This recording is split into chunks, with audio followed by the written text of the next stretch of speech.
Mr. Chancellor. It is my honor to present to you Mr. Pierre Lassonde, one of Canada's most successful mining engineers and a generous philanthropist. Pierre Lassonde is recognized among the best mining and precious metals experts in the country. A leading gold analyst with over 25 years of experience in the mining and investment business and co-founder of Franco Nevada Corporation, Mr. Lassonde has further distinguished himself through philanthropy. Over the years, he has lent his support to engineering schools and programs at numerous universities in Ontario and Quebec. Mr. Lassonde explains his passionate support for education in an interview with the Globe and Mail. In this interview, he says the following: Canada's natural resource is not our oil, it is not our minerals, and it's not our forests. It is our young people. Across the border, Mr. Lassonde's stewardship helped establish the Lassonde Entrepreneur Institute at the University of Ottawa, a nationally ranked hub for student entrepreneurship and innovation. A recent gift from Mr. Lassonde will fund the new Lassonde Studios, an entrepreneurial living and creative facility that combines 400 student residences with a 20,000 square foot garage for student thinkers and doers. Beyond the education sector, Mr. Lassonde has served on several boards, including the Toronto Hospital Foundation, where he assisted the Cardiac Centre in raising over $25 million, as well as the Gold and Silver Institute, the World Gold Council, and the Canadian Institute of Mining and Metallurgy. Since 2005, Mr. Lassonde has served as chairman of Musée des Beaux-Arts de Québec.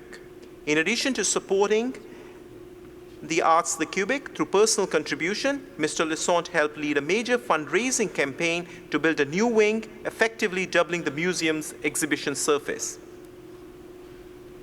Mr. Lassonde holds a Bachelor of Arts degree from Université de Montréal, as well as a Bachelor of Science from École Polytechnique. He then traveled to the US, completing an MBA at the University of Utah and earning Chartered Financial Analyst designation from the University of Virginia before returning to École Polytechnique years later to complete a diploma in electrical engineering. In 1982, he co-founded Franco Nevada Mining Corporation with equally philanthropic Canadian businessman Seymour Schulich. In 2002, Franco Nevada was bought by Newmont Mining Corporation, and Mr. Lassonde became the post-merger president of what was then the world's largest gold producer. In 2008, Mr. Lassonde led a group of investors in bringing the name Franco Nevada back to the public market and became chair of the new spun-off company. Mr. Lassonde is also the author of the gold book, The Complete Investment Guide to Precious Metals. He was named a Companion of the Order of Canada in 2002, an Officer of the Order of Quebec in 2008, and holds honorary degrees from 4 other universities. In addition to being inducted into the Canadian Mining Hall of Fame in 2013, he has received several accolades for his work in the field of gold investment. He received the Ontario Professional Engineers Gold Medal Award in 2004, the DC Jackling Award of the Society of Mining, Metallurgy and Exploration in 2005, and 2006 was named a Fellow of the Canadian Academy of Engineering. Mr. Chancellor, on behalf of Senate and the Board of Governors, it is my privilege and honor to present to you Mr. Pierre Lassonde so that you may confer upon him the degree of Doctor of Science, honoris causa.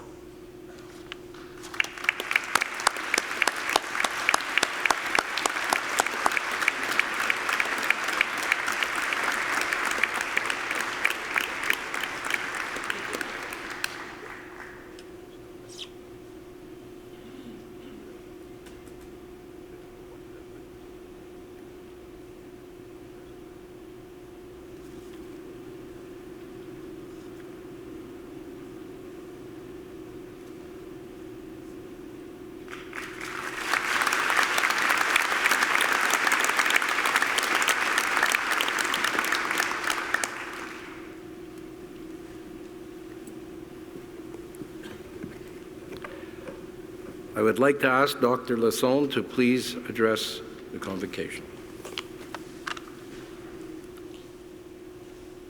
Mr. Chancellor, Chairman of the Board of Governors, Mr. President,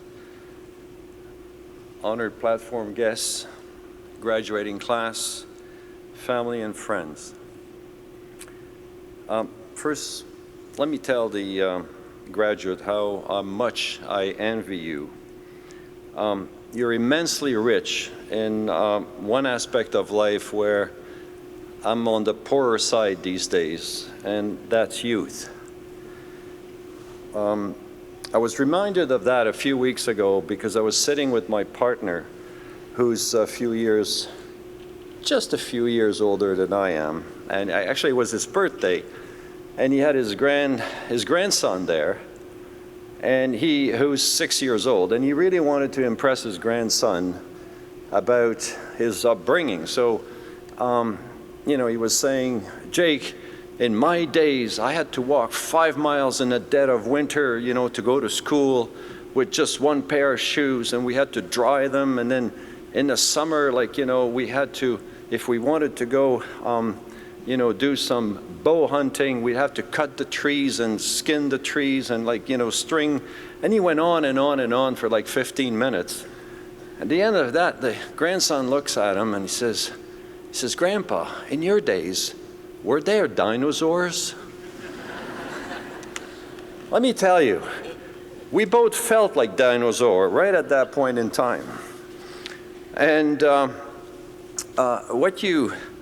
guess I was listening to Dr. Asif talk about my accomplishment, and at one point it says, like, you got to be a dinosaur by the time you've done that, you see. But we shouldn't forget that dinosaurs did rule the earth at one point. So if you look at yourself, you've got about 40 years to get to the point where you're going to be a dinosaur, just like me. Life is not a dress rehearsal. You only live once, so make sure that you do it well.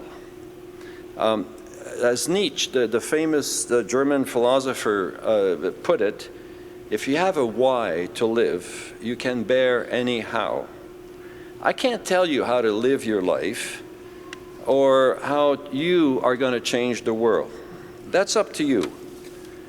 But what I can tell you is my Lassonde's rules of life. And you will note that I'm very partial to family and community. And that's because family and community will have more impact on your happiness than money or fame ever will.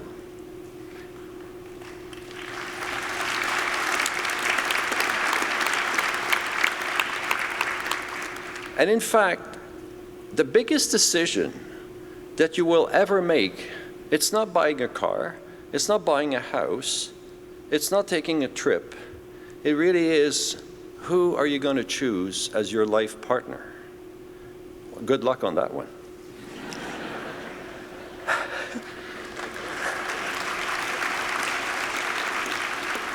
So I just thought I'd share a few of my teams. My rule number one is say thank you. Now, we Canadians are very, very prompt in saying, oh, I'm sorry, excuse me. But maybe not quite, you know, prompt enough to say thank you.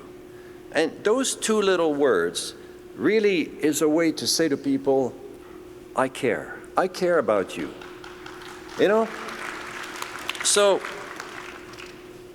make sure that, you know, you go to the Tim Horton, like I do. I'm a Tim Horton guy.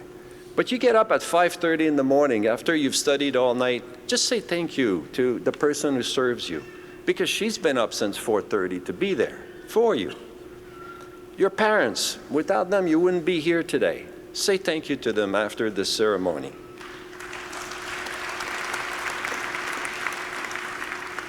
And then the families and friends, you know. And that goes with my rule number two, which I'm sure you will all like really, really much, which is throw a party. You know, it sounds kind of frilly a little bit, but it's my way of saying celebrate life. Before you turn into dinosaurs, you want to make sure that you create the memories that will live on. Because at the end of the day, that's really what's important. Create the memories that will live on. So if your parents are celebrating their 25th anniversary or your kid's sister is turning 18, be there for them. Just be there for them. Celebrate life with them. My rule number 3 is have no regrets. Live your passion. It's not so much the outcome that matters, but it's whether you've tried or not, whether you gave it your best or not. And at the end of the day, the saddest thing that I think I've ever seen is old people full of regrets. You don't want to get there. So you are the perfect age. Live your life with a passion and have no regrets. And I tell you, I learned that a little bit, I wouldn't say the hard way, but it was not certainly the easiest way. My first wife passed away of cancer, very young. And a few days before her death, we were sitting in our backyard, and we were just talking about our lives and, you know, what we've done. And the very last thing she said to me, she said, "Pierre, I have no regrets." And it didn't sink in immediately. It took me like weeks to figure it out. But to be able to get to the end of your life and say, "I have no regrets," has to be the most incredible feeling that you can have. That means you have done everything in your power to achieve your dreams. And that's what I want for you.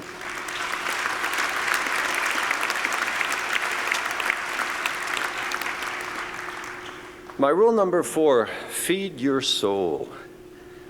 Einstein once said, "The true sign of intelligence is not knowledge, but imagination." So if you don't want to be replaced by a robot sometime down the road, you better feed your soul. And whether it's music, art, poetry, travel, religion, whatever works for you, just, you know, for all the talk about artificial intelligence, I've yet to hear about artificial soul. So there's still something here for you to do. It's so important. So feed your soul. Rule number 5, see for yourself that the earth is round. We Canadians are very, very fortunate. We do live a sheltered life. So go out and experience other cultures and other people. It's the best way for anyone to slay their prejudice. And you gain understanding from each other. You know, it's interesting. I've been in over 103 countries now in the world. In fact, I made it a goal at one point in my life with a friend of mine. We said the first one who gets to go to 100 countries. And we used the United Nations books of countries to count. And then we had rules. Okay, you can't just land at the airport and go. Okay, we had all kinds of rules so that, you know, at least you visit the country, you be there. And I'm pleased to say that I beat him. I got to 100 first. And now I'm at 103 and I can't stop. I want to see them all. And but the only place that I have ever been stolen anything is in France. Go figure. Okay, and I've been in countries that are a heck of a lot more dodgy than France, but I got to tell you, I can't begin to tell you the number of random acts of kindness that total strangers have done on me, for me. It's a wonderful life that we live in. I tell you, there are some incredible places, and what you find is that people, by and large, wherever they are, they have the same goal, the same values, the same aspirations as we do here. So slay your prejudice, see the world. And then my rule number 6, leave a better world behind. Now, the impact of 7 billion people has on the earth today is a far cry from only even 200 years ago, where the earth only had 1 billion people. Think about this. In 200 years, we've added 6 billion people to this planet. So it's our duty to leave as little an impact as possible on our beautiful planet and to pass it on to our grandchildren in a way that we can be proud of. But it's not just about the environment that I'm talking about. It's also about leaving better institutions, better democracy, a better justice system, and a better, I talk about education. And so it brings me back to one of the very key themes of my life in the past 10, 15 years, and it's about giving back. And it's about philanthropy and what I call the 3 T's of philanthropy. Give some of your time, give some of your talent, and give some of your treasures. And it's important as you get, on with your life to keep that in mind. Keep where you came from. What has Concordia given you to make you a better person? Well, make sure that you can give some of it back. And finally, my last rule for today will be keep your speeches under 10 minutes. I'm reaching that mark, so I will conclude in wishing you the very best in life and enjoy all of it. And please do not forget your alma mater when your time comes to give back. Thank you so much.